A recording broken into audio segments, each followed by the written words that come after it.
Since 1997, the library has presented a local history program each fall. As you know, maintaining local history collections is a very traditional role of public libraries, but actually presenting programs dealing with local history is sort of taking it to another dimension. We feel that coming together as a community to connect in a way to our past kind of helps us connect to each other and perhaps give us a stronger sense of community, sort of a local identity. And I hope tonight's program will maybe move us in that direction. Tonight's program is called Wilmington History, a Church Perspective. We've invited a panel of speakers from our local churches and houses of worship to give their presentation this evening. Before I introduce our panel, I would like to acknowledge our friends of the library, especially our gracious hospitality committee. And you are in for a delight tonight because you get to have homemade pie after tonight's program. And I just want to add that the Friends of the Library provides tremendous support to all the programs we do at the library. And if you're not a member, please consider joining because they really help make a good library a better library for all our residents. I also want to acknowledge Dick Grinder, who is taping the program this evening. And this program will be broadcast on WCTV in a few weeks. And also we'll get a copy for patrons to borrow in the future, and it'll become a part of the historical record. In fact, we have copies of programs of previous years. If you're interested in borrowing them, just check with the librarian anytime, and she'll show you where they are. So I'll begin by now introducing our panel, and they may not be in the order of my sheet, so let's see. First we have Reverend Brimley from the First Baptist Church and his partner, Jack Moore. Father Early from St. Thomas of Villanova. Eileen McDougall from Congregation Ahafas. I can't get that wrong.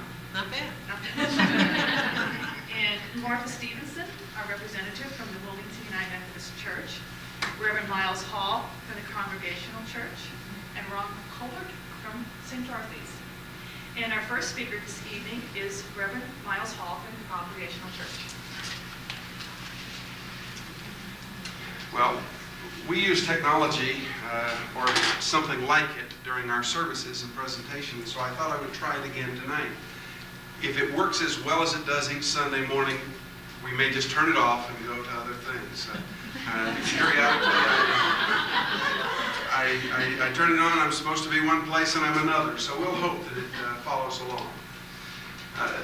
The Congregational Church in Wilmington is the oldest church in the community. As a matter of fact, this building, or a representation of the very first of the churches that was built in town, if it wasn't for that building and that community, Wilmington couldn't have become a town. In the history of Massachusetts, originally, when a town would be set aside, there had to be an active church available for all of the people there. Or if you know your history, and most of you do, I assume, what had happened, they had gone and petitioned to build the church for several years and had it denied until they added to it, well, why don't we become a town at the same time? And then it was passed. The legislature, or the active governing body at the time, passed it. And they were given 3 years to settle a pastor, to build a building and to settle a pastor. It took them 2 years, 11 months, and about 3 weeks before they got to, it wasn't quite that close, but it was very close before the settlement of the first pastor. And when he finally came and became the pastor of what then was called the Church of Christ in Wilmington, that was the beginning of the town of Wilmington as well. Without it, Wilmington would not have received its charter, we wouldn't have gone on. Now, there's a lot of other history. We've changed a little bit in terms of the way we look. And it's our hope that with this building, we work to make a better town. As the foundation of the town and the community originally, we also work with the other churches in the community and with our fellow Christians in the community to make a statement about God's work in this community at large. The interior of our building has changed a lot over time too. Now, I don't have pictures of what they may have used as musical instruments in that first sketch drawing. As a matter of fact, it was probably their hands and their voices alone.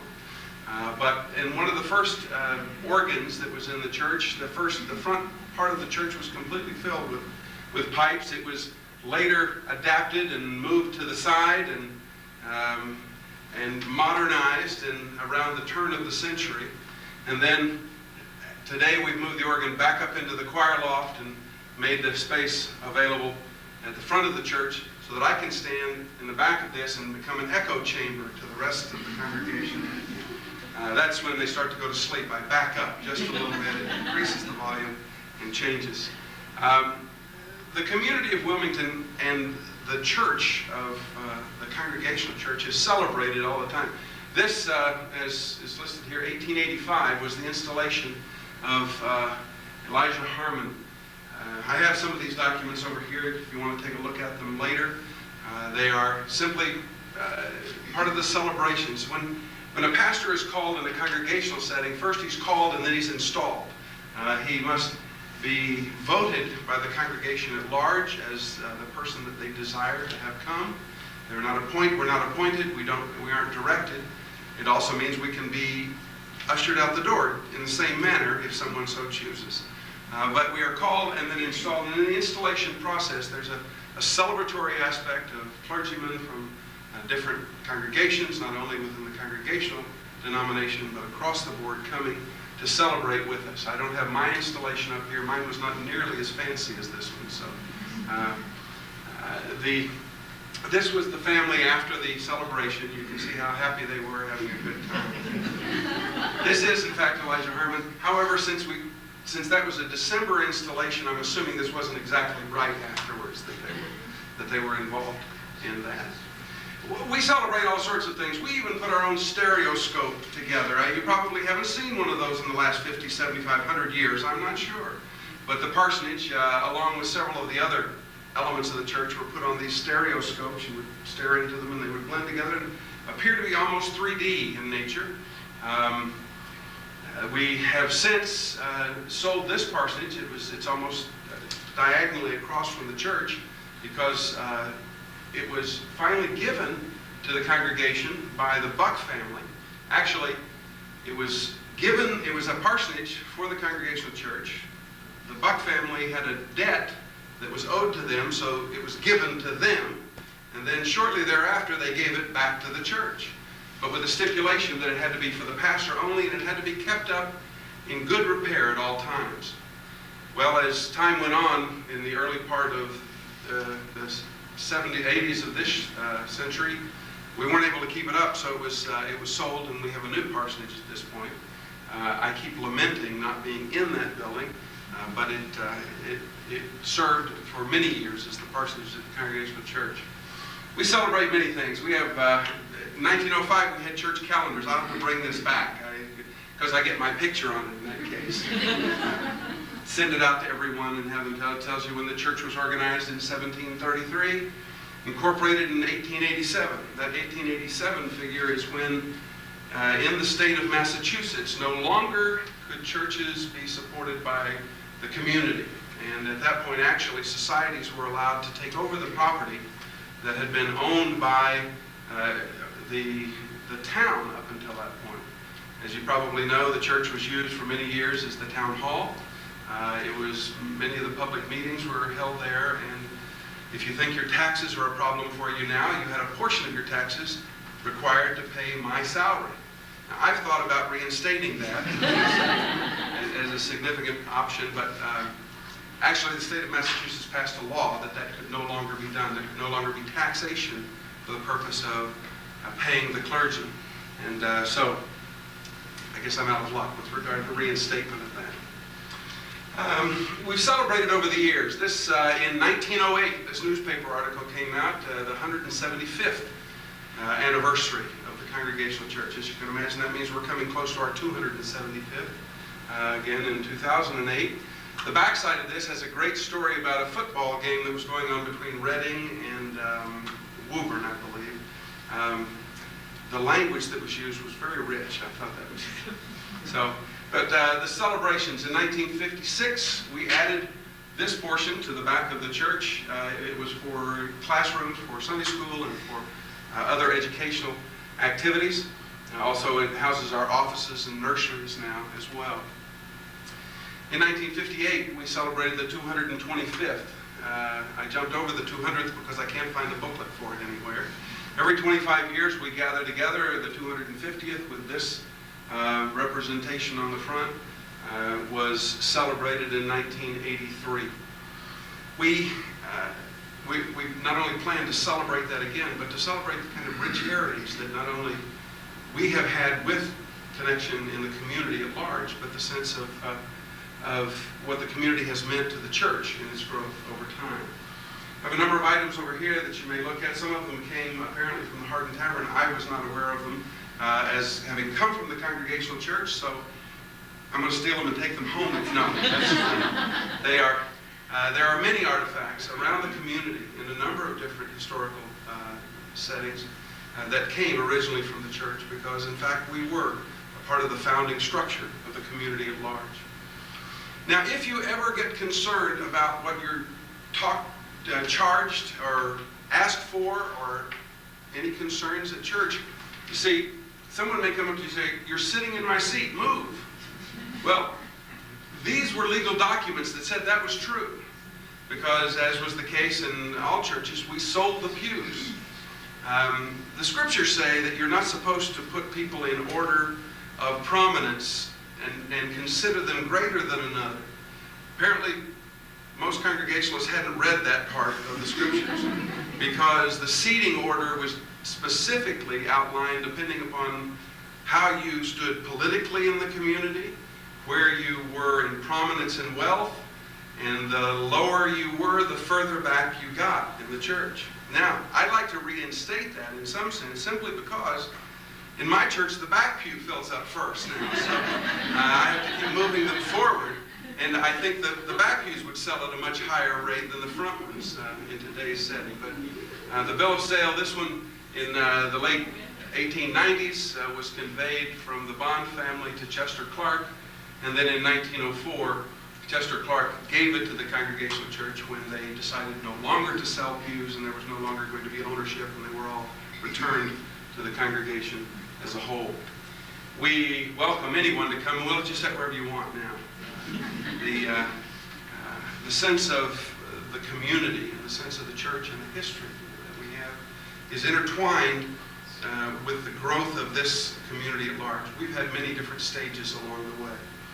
I think one of the elements that characterizes our history has been the discussion process. You know that the town meeting comes truly from the congregational mentality, one vote, one person. It has its benefits and its drawbacks, let us say. The first disagreement that was ever registered in the records of the Congregational Church was in 1758 when they noted that there was a major concern at the annual meeting over what psalms shall we sing and how shall we raise the tune. So if in your church you're considering music, and that's a problem, it didn't start today or yesterday. We in 1858 had our first major conflict over our musical process. And several of the historical records, our own documents, indicate that we were not foreign to discussion on a regular basis of all sorts of problems. When that first meeting house was settled, a plot of land was set for it, an agreed site was set, very smoothly at the beginning.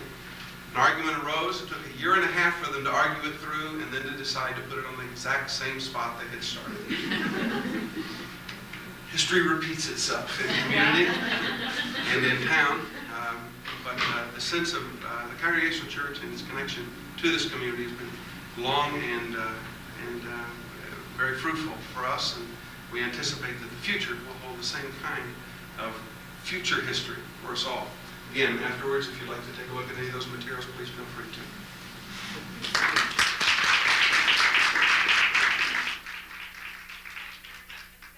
I'm sure you may have some questions. If you can hold the questions until all our speakers are finished. Our second speaker is Reverend Father Philip Early from St. Thomas of Villanova. Well, first, it's good to be here tonight. I have to really thank Tina Stewart for a couple of things. First moved me up in the order of speakers because I have another commitment I have to get to after this. But more importantly, it forced me, for lack of a better way of putting it, getting into the history of our own church. And oddly enough, the month of October is a very important month, as you'll see. in the life of St. Thomas of Villanova parish here in Wilmington. Just a side note, it's good that you began mild, because oftentimes even the Roman Church, Roman Catholic Church in New England is oftentimes referred to as a congregational model. There's other parts of the country we're much more concerned about the whole rather than your own individual church and parish, but not New England. So some of those congregational beliefs. I'm sorry. Well, sometimes it's good. Yeah. Unfortunately, though, well, fortunately for myself, they can't get rid of me quite as easily. Right, yes. We can't have a recall election for me. Okay, when you look back at the history of the Roman Catholics here in Wilmington, you see that a lot of them first came down from either Canada and then the wave of immigrants, from Ireland and whatnot. And as I gather, as I told my own people, I wasn't around at that time, believe it or not, but they apparently worked in the tannery in North Wilmington. The interesting part is that it was to go to Mass, because as you know, going to Sunday services in the Roman tradition is mandatory and obligatory and so on. And certainly back in those days, you'd feel much more obliged than you would today for many people. And so they'd have to go all the way out to Ballivale to Mass. And they would go there. It was kind of interesting. They would follow the railroad tracks and walk the tracks to it. Sometimes there was a train of some sort that allowed them to go down, and then sometimes you see them going in carriages, as they would say in it. But they would all go out to Ballivale. It wasn't until the 1880s that any sort of real Catholic activity took place here in Wilmington. In 1880, the first religious education class, sometimes you might hear it now called CCD in the past, religious ed classes. In fact, as I speak, they're going on right now at St. Thomas. And in 1880, Bernie McEnroe allowed his home to be used for the religious education. At that time, they had 7 children in the class at that time. And then the classes in 1884, the classes were turned towards Tom McMahon, I believe you pronounce his name. And the classes were transferred to there. And then, which is right across the street from here, because as you know, when you get up a little further in history, you're all probably in the sanctuary of the church. So if you hear a Dominus Vobiscum from the walls, it's our thing.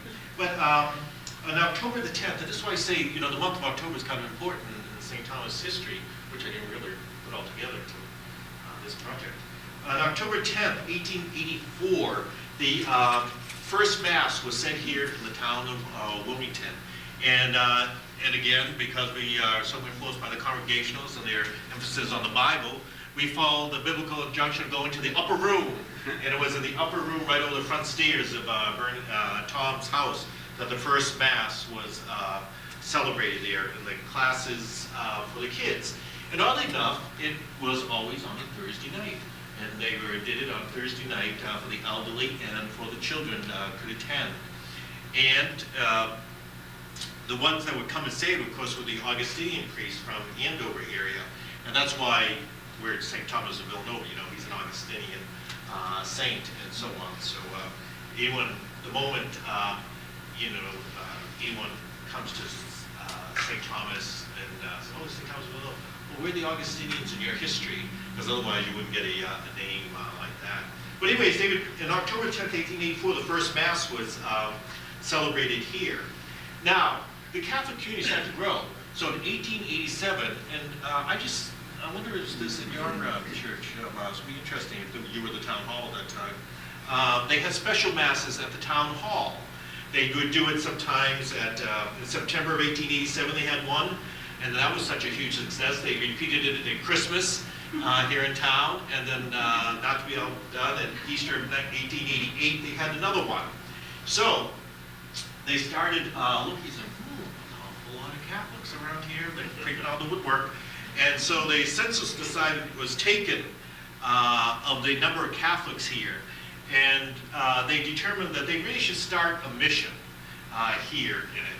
So in 1888, Archbishop John Williams, who was the Archbishop of Boston at the time, established St. Thomas as a mission. Now, for those of you who might not be into Roman Catholic jargon, chat, talk, whatever, a mission, we have different little things. You have the parish, or and then a parish could have like a little mission, which would be a side little church that they would go to and operate at certain times of the year. Sometimes nowadays you'll still find that in the church, particularly in resort areas like down the Cape. The main church would have one area, and then everybody hangs out at the beach, so they'll have a little mission church over there where people can come, so they don't have to travel up and so on. Well, they started a little mission church on a site donated by Michael Carlin. And on October the 28th, 1888, the mission church was dedicated by Archbishop John Williams, and where it took place was right at this time it was still only a mission. It still belonged to Ando, was the main church, and that's why they still came trotting down here to say the masses and so on. Now, we'd have to jump ahead. See, we don't have a lot of the pictures and all that other stuff, and what have you, but at least I couldn't find them here somewhere in the church. But we jump ahead now to 1990. Cardinal William O'Connell made Wilmington a separate parish, and so it became its own entity itself. And Father Bolden became the first pastor. But it's kind of interesting. At the time, right now, as you'll hear from St. Dorothy's, the town now has actually the two parishes, St. Thomas, which is the mother one, and then St. Dorothy's, which is started later. But at the time, we included, St. Thomas included all of the Silver Lake section of Wilmington. We also went into North Woburn, where St. Anthony's, for those of you who travel down 38 by the mobile station, the church across the street, that's St. Anthony's. And that was all part of St. Thomas. And then they broke off first St. Anthony's and North Woburn, and then eventually St. Dorothy's. It was Father Bolden, the first pastor, as my understanding is, and maybe I'll be corrected when I get to St. Dorothy's presentation, but he's the one that purchased the site for a mission down at St. Dorothy's, because as you know probably better than I do, Silver Lake is a great summer resort area for people. So rather than trotting up to the center of town, they would have a little mission church down there. So he did that. I also have to thank Father Bolden for purchasing the Bond estate, which I guess was one of your parishioners or one of that. And the congregation built it from Catholics Live. And it's really it's a lovely home, as you know, up there. It goes back to the 1854, I think it was built. The Bond estate, Father Bolden purchased it as a residence for the priest. Through most of the history of St. Thomas, there was generally 3 priests there in that house. Now it's myself and my dog in about 17 rooms. So we decide which room we'll sleep in tonight. And, but it is it's a nice, beautiful, home. What makes it nice, just as a side note, is neither here nor there, but a lot of rectories in the church are very institutional, and since this wasn't built as a rectory, it's very very interesting. It's more of a home like that. The other interesting thing, I'll just tell you about that house, is that when it was built, there's a fireplace just in the whole front section of the house, which is the original house. There's fireplaces in every room, because obviously that was the way they heated. And there's also no closets that came to their house originally. Every closet just about that house was an add-on, because I guess they had armoires or just a hook on the wall to hang their breeches or something of that nature. But you'll see all these oddball closets, springing up all over. So he did indeed purchase the Bond estate. Then after Father Bolden, you had Father Murphy as pastor, Father White, Father Brennan. Father Brennan was the one that arranged for the construction of Villanova Hall. Now, as the Catholic community continued to grow and expand, particularly after World War II, they did this little switchover. Villanova Hall became the church, and the first Mass there, I believe, took place on November 29th, 1949. And then the church became the hall. And, I think I take it back, it was Father Shea who transferred the church to the hall. Father Brennan built it, and then Father Shea came in 49 and transferred, switched these two places back because they needed more space in the church itself. And then Father Croak came along and was appointed pastor. And he was a very lucky man. He came to Wilmington to find out first that the church hall, the little hall, burnt down or had a good fire. And so he got timbers to work with. And then he got more good news that St. Dorothy's was going to become a separate parish. So he's going to lose that section of it too. And so he had burnt timbers and St. Dorothy's split. The new church itself now goes back to was completed October 24th, 1960. That's when it was. So you can see all these dates, from the time of the first Mass, the mission church was in October, and now the St. Thomas itself, the new church up here on Middlesex Ave, was completed and dedicated by Richard Cardinal Cushing on the 24th of October, 1960. And that became the new one. Now, interesting little tidbits of perhaps more useless information, but at your next cocktail party, you can impress your crowds with your Catholic knowledge. If you go up to our property, you'll see that there's a big cross out in front of the thing, which I always wondered why, and I never did quite understand that. It kind of looked like an oddball spot, if you ask me. And come to find out, Father Bolin, who was, Father Brennan rather, Father Brennan, who arranged for the construction of Villanova Hall, his folks died. And so he put that up as a memorial to his parents. And so I said, oh, is that where that's from? And it's just like, I said, well, good thing, because he said, one time I was looking, I said, oh, that gets in the way of cutting the grass, you should knock that down. I think Father Brennan's whole family, probably the whole of Ireland would be on my case. And then the shrine, there's the shrine, I presume, in reading up on the history, they're talking about the shrine, the Marian shrine out in the side yard there. That was in memory of or dedicated to men and women of the armed forces, and that was given by some bigger memory of the Son Paul. And so that's where that came from. Now, as you know, the church has gone through a number of renovations. There was a big renovations back in the late 80s. Then when I came in here 4 years ago, we started another capital campaign. And once again, the people, responded marvelously to it. We had an initial goal of just 400,000, and we ended up over 900,000. And so they did indeed respond. So we started doing a lot of upgrades on the properties there, some that you may or may not see. The church is now air conditioned, so I can really preach from a long, long time ago. And stuff. And if it's really hot out, people won't leave because it's better in church, even listening to me, than going outside. We also put in, and being cognizant of the need for the handicap, we put in handicap bathrooms in the church and in the hall, for that purpose. We had put in a new speaker system, PA system in the church. We painted the whole church, did all kinds of repairs, renovated Villanova Hall. On that, upgraded the electrical, did work in converted the rectory to gas. Because oddly enough, when I got there, the church was heated by gas, the hall was heated by gas, the rectory heated by oil. Well, so I converted the rectory to gas, so we'd all be consistent. And put new boilers in the church and in the rectory, and so on.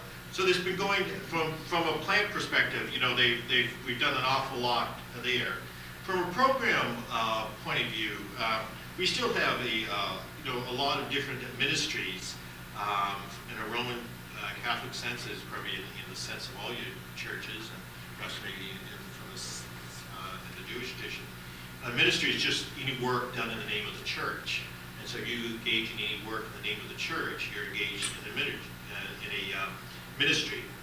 And just to let you know that some of the ministries that you have, of course we have the Parish Pastoral Council, Finance Council, Altar Service, Children's Liturgy of the Word, Extraordinary Ministers, which help distribute communion, bring communion to the sick, Hospitality, We have the Knights of Columbus course, we have lectors who read at Mass, liturgy committee who plan things, marriage preparation team for the marriages. We have a music ministry, parish pastoral visitors, parish nursing, play group, prayer group, religious ed, retired men's club, Rose group, sanctuary guilds, stamp group, that's that Appalachian Mountain Project, St. Thomas Charities Committee, parish outreach teams, St. Thomas Women's Club, the ushers and greeters, and the video committee.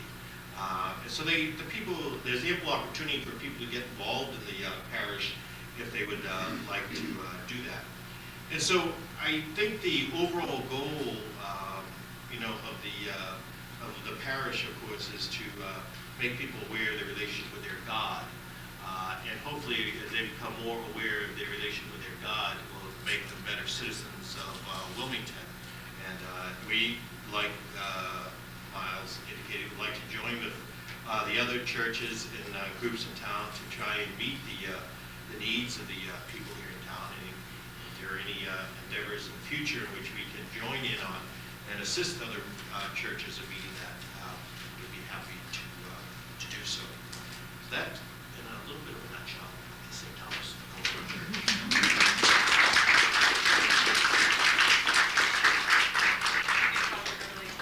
Our next speaker is from the First Baptist Church, Jack Moore.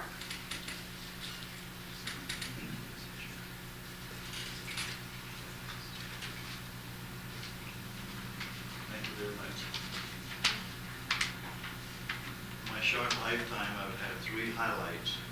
The first one, of course, is when I accepted Christ as my Savior when I was 11 years old. The second one was when I married my wife. And the third one is having the privilege and the honor as a layman to being on the beginning of a church, the First Baptist of Wilmington. Until that time, I was a member of the First Baptist in Reading. And my wife and I and 2 other couples wanted to start a Baptist witness in Wilmington. Not that we thought there was a shortage of churches, but if you think about it, if everybody in Wilmington attended church this Sunday, all the churches we have would hold them all. So there was a place for us. And so that was what was on our mind. So we approached the First Baptist in Reading and told them what we'd like to do, because we didn't want to have a split. We just wanted to do this as a mission. And so they were overjoyed that we were willing to do it and wanted to do it. And they helped us quite a bit, financially and otherwise, to get started. And also in some of our programs that members attended. When we first started, it was in April 1956. We weren't a church yet, we were just a mission exploring. And we needed a building in which we could meet and invite anybody who wanted to come. And at the time, the East Wilmington Betterment Association, which is it was on 129 just before going across 93 into Reading, but 93 didn't exist at that time, and so 129 went right in front of the East Wilmington Betterment Hall, very visible from the 129.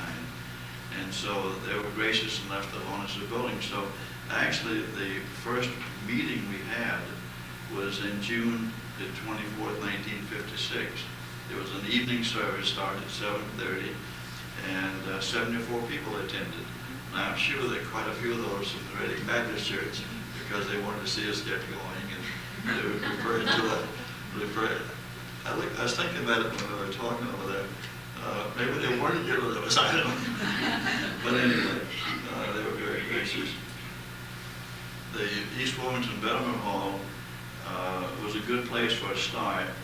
And in the second service we announced the Vacation Bible School.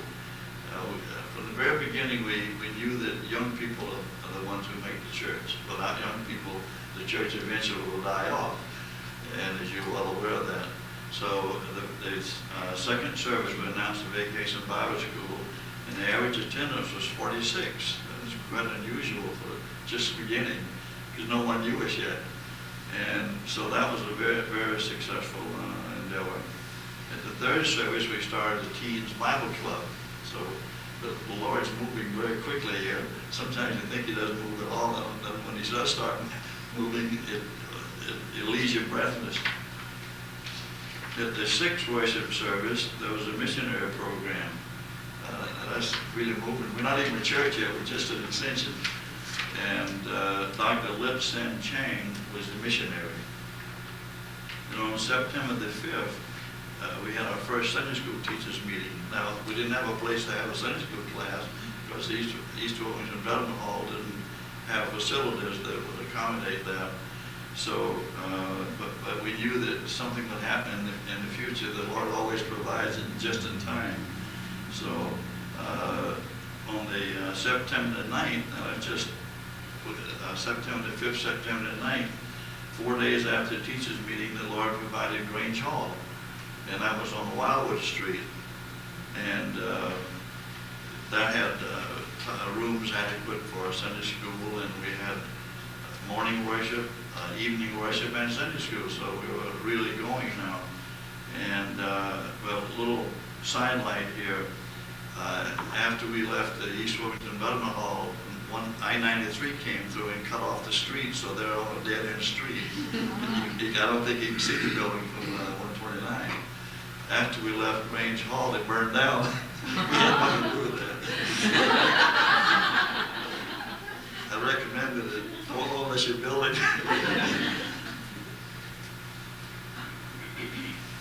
So on October the 10th, that's 14 Sundays after we first started, we became the First Baptist Church of Wilmington. And on October the 10th, we were incorporated. So now we're a full-fledged church on our own. Well, not on our own. The Lord's the one that's providing all this. And when I say we, I don't really mean we. We're just being available, that's all. The Lord's the one that does all the work and provides things. So I don't want to imply that we were the ones doing anything. We're just rejoicing.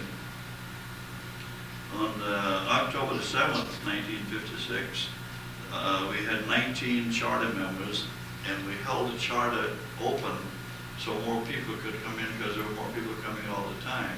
People that lived in Wilmington and were Baptists at one time and were looking for a Baptist church. And so we held it open, and I think we held it open until the end of January. My memory's not that great on dates. That's why I'm looking at my notes, because I can know my own birthday, my own anniversary, and that's it. But anyway, on October the 30th in 1956, the first officers of the church were elected, and they were to serve 2 months. We wanted to make sure that they were the right person in the right place. So we had 2 deacons, 1 deaconess, 3 trustees, 2 missionaries, 2 on the missionary committee, 3 on the music committee, and 2 on the Christian Ed committee. That was the officers of the church. And most of us who held those offices had held them in the Reading Baptist, so we were familiar with what you do. On November the 25th, this is just 2 months now after the church became incorporated, we had our first baptismal service, and 5 were baptized. At that time, I can't remember exactly, I think we borrowed the North Reading Baptist Church baptismal because in December or November it's kind of cold. But the rest of the time when we had baptisms, they were in Silver Lake. And needless to say, that attracted a lot of attention. People on boats and attitudes get closer and closer. And so by the time the baptism was over, we had quite a crowd out in the lake. Many was on the shore. But anyway, those were very nice times. We really enjoyed those. On December the 6th, which is just 3 months after the church started, we had an all-Wilmington evangelistic crusade in which Jack Wurtson, I don't know if you've heard of him, but he was a radio minister, evangelist for years and years. But he was the evangelist, and it was well attended. And the building that was owned by Greer over on Main Street on Route 38 let us use that building. And it was packed. It was really a wonderful time for all of us. On January the 8th, now remember we were still at the Grange Hall, and on January the 8th we had a special business meeting to purchase the land that we're on now, formerly owned by Dr. Hosmer. Does any of you remember Dr. Hosmer? Okay, good, some of you. Dr. Hosmer was a very fine lady. She was my family doctor, delivered 3 of my children, And just to give you an idea of what kind of a person she was, she would come, one time she came to my house and I had to go to work in Boston, and she got one of the kids, little kids up and washed them and dressed them and fed them. Then she took care of my wife, did the same thing, fed her and got everything. And there was no extra charge for that. And by the way, the price then for the delivery was $75 per child. And that included everything, the hospital, a visit to the house. I don't think you can do that today. Another instance of Dr. Hosmer is one of my neighbor's friends up on Andover Street. It was either Andover or Ballardville. It's a hill there, I can't remember which street it was. In the middle of winter when it was snowing, needed a doctor, and they called one of the men doctors in town, and he literally said, "Are you crazy? I can't go out in this kind of weather." So then the person called Dr. Hosmer. She said, "I'll be right there." So she got in the station wagon, drove up there, got stuck going up the hill, back down, came home, and got a horse. She had a horse. And she rode the horse up there. Didn't charge any more than she would if she'd made it in the summertime. Well, that's the kind of person she was. And she was on the, I don't know, do you call it the board of every hospital in this area, Lowell, Woburn, all around. She was quite recognized. But some of the doctors, the men doctors, I think were a little jealous of her. But one day when I had told her before that we had started the church, and she always asked me how we're doing. So this one time she asked me how we're doing. I said, "Well, we're at a point now where we need a building." And she said, "Well, you know," she said, "I'm a country doctor, and this town is too big for me." And that was 1956. And she said, "And I'm going to move up to Maine and continue our practice. How would you like to buy this property? Right across from the common, you know where the Baptist church is, next to the library, next to the high school." The Lord is gracious. So anyway, she said, I said, "Well, how much do you want?" Thinking to be an astronomical price. And she said, $25,000. Well, today that's worth a lot more than $25,000. And at the time, we didn't have two nickels to rub together. We just barely paid the minister something. So anyway, someone in town heard about this price, and a businessman, he was, "Well, you want to buy it?" So he went and offered Dr. Hosmer much more than that. And she said, "No, I promise it to the Baptists. If they want it, it's theirs." So she kept the price, $25,000. And of course, we had to borrow the money, they didn't pay the $25,000, but that's the kind of woman she was. She really was a nice lady. I got to admire her very much. Well, anyway, on December the 6th, I just mentioned the All Wilmington Evangelistic Crusade. Well, on January the 8th, we had a special business meeting to buy a property, and we did. And on January the 30th, Midge Reardon of the town lived on Marion Street, was a teenager at the time, and she was baptized. She later became a missionary to South Africa. As far as I know, still is. I haven't seen her mother lately, so I haven't been able to keep very good contact. So anyway, that was 1957. So 9 years later, April the 10th, 1966, we had a groundbreaking ceremony to build the brick building that you see. That's the sanctuary.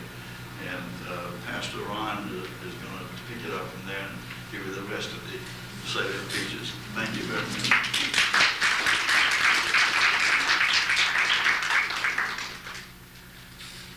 I don't have time to talk about this guy. He's amazing.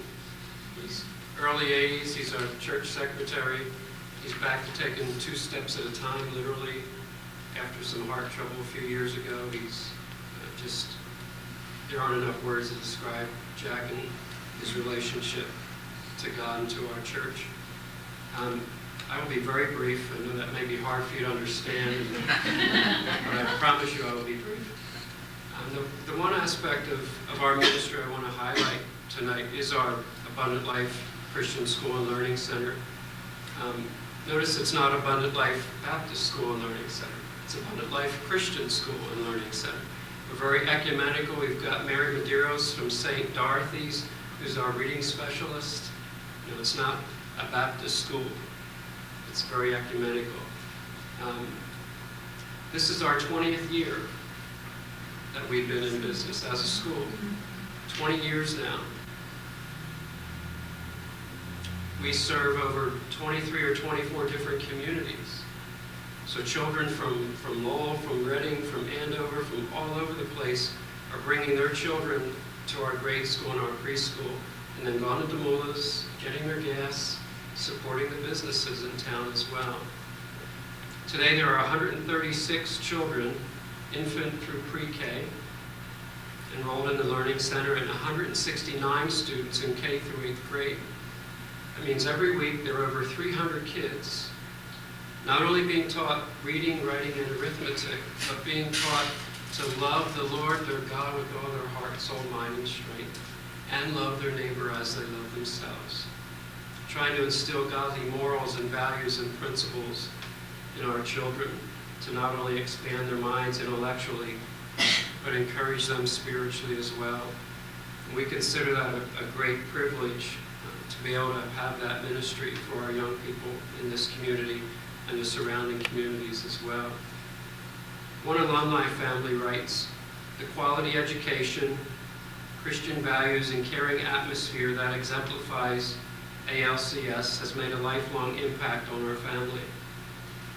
For that, we cannot thank you sufficiently. It is not an accident that those values that we try to instill as parents, when reinforced by the school, not only help children become smart, but it helps them to be good. I believe my kids are smart, but it is much more important to me that they are good.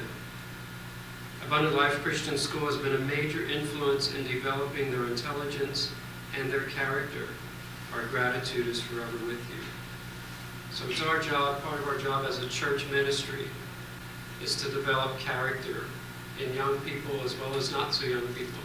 That we have our Christian morals and values and principles, and learn to love God more, understand His love for us, and learn to love one another and accept one another. One of the great things about our clergy in town is we all get along with each other. There are different beliefs that we have, secondary beliefs that we have, but we all love each other and we care for one another. The Augustine that Father Early mentioned, St. Augustine, had a great phrase. He said, "In essentials, unity. In non-essentials, liberty. And in all things, charity." In the essential beliefs of the faith, be united. In the non-essentials, agree to disagree. But in all things, love one another unconditionally. It's part of what we're trying to do at our local fellowship and our churches in town. We're trying to do corporately together.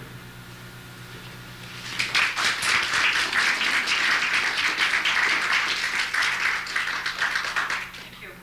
Our next speaker is Ron Holbrook from St. Dorothy's. Well, I want to thank the Friends of the Library for planning this wonderful program for the town of Wilmington. And I'm representing St. Dorothy's Parish. The Parish Council has asked me to come tonight and share the history of St. Dorothy's. You were to see a PowerPoint presentation with the most beautiful pictures that have been found and discovered as we started this project just a little more than a month ago. Technology is not working tonight, even with all the clergy. And the Boeries are up front praying. It's not working. But being the good teacher that I am, I did bring some photographs over here that I hope that you all get to enjoy. And I'll refer to photographs in a brief presentation. I did bring for all of you a document, a draft document. If you'd like to take one home, it's called a draft document. Because St. Dorothy's will be celebrating its 50th anniversary this year, next coming year. And so that even made the idea of participating in this and doing the project even more exciting. Made it exciting for me because I'll be celebrating my 50th. So I'm a lifelong resident of Wilmington and certainly a proud member of the parish. And so as I started to do the research on St. Dorothy's Catholic Church, two things came to the forefront. One was that there's a rich tradition there and construction, but the second part of the history is not written, and that's why it's a draft. because I'm learning about people. And people make a parish. And I can only allude to a few in this tonight in 10 minutes. And so I really am going to spend time on the construction and how the church came about. But to continue the project in the future, we're going to focus more on the people of the parish, which it's really rich with people. So I welcome you to take one of these if you wish. And if there's something that's not accurate, please let me know, because much of the history of St. Dorothy's has come from oral tradition, people that are in the parish and have told me things, and also from the wonderful staff here in the Wilmington Library that have been working with me, the archives of the Archdiocese of Boston, and the Tewksbury Memorial Library. As you're going to see when I talk about St. Dorothy's, South Tewksbury is part of our parish, and our history also relates to that community. So I thought I'd read a few parts that I think are important so that you walk away with a message about our parish and our history. And I think I'm going to begin in the 1900s because it's with the advent of the railroad and the streetcar and automobile that people moved to Wilmington, in particular to Silver Lake, which is South Tewksbury and Wilmington. And the town of Wilmington enjoyed an expanding population. The Silver Lake area became densely settled with residential properties. The reason for that is that Silver Lake in Wilmington is only 16 miles from Boston and 11 miles from Lowell. So it made it an affordable place to come and start and be with your family. Wilmington and Silver Lake in particular also became a favorite recreational spot, a summer place for Bostonians. It was a good place to live, a good place to summer, a good place to forge friendships with neighbors. And so it's from the very beginnings of St. Dorothy's that we have to look to Silver Lake as our beginnings. These summer residents joined winter residents, and the winter Catholics, we could call them. And that triggered a need for religious services. So the roots of my church are in Silver Lake and in the people that wanted services. Growing families. Now, Father Early did talk about the Augustinians, and that's an important piece too when we think about Wilmington and the Catholic faith. The Augustinians from Andover were coming down and servicing Wilmington, and the people of Silver Lake could trek to an area of this part of town to get services. But there were also people around the lake that were being serviced by the Oblates of Mary Immaculate from Tewksbury.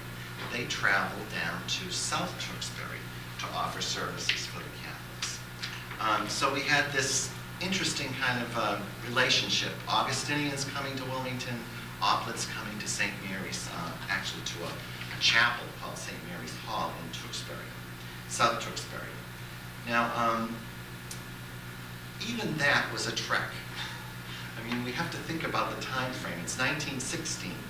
And people are living in the Silver Lake area would walk to South Tewksbury to go to Mass. And the Oblates of Mary Immaculate would send people to South Tewksbury to do religious education. And those people that in South Tewksbury that could afford it or could get to Tewksbury obviously went to St. William's in Tewksbury. Father Early talked about the first pastor of St. Thomas. And that was important in 1919 because there was a pastor and there were two in those days, they called them curates. And the curates had the responsibility of helping to take care of that needy group of people down in North Woburn, which became St. Anthony's. But Father Boland took it as a responsibility to travel to Silver Lake to say Mass for the people up in that area. And Mass happened to be said in what was called the Betterment Hall, the Silver Lake Betterment Hall. We have all these wonderful slides, which you can see. But the Silver Lake Betterment Hall was there, and on weekends, Father Boland would come up and say Mass at the Silver Lake Betterment Hall. The Betterment Association at Silver Lake was there to develop and boast civic pride, and they were a very, very active group of people in the Silver Lake area. And so, if you lived like I grew up in Wilmington, I had a choice. My family could go to the Silver Lake Betterment Hall, have Mass from a priest from St. Thomas that came up to say Mass for us. My family could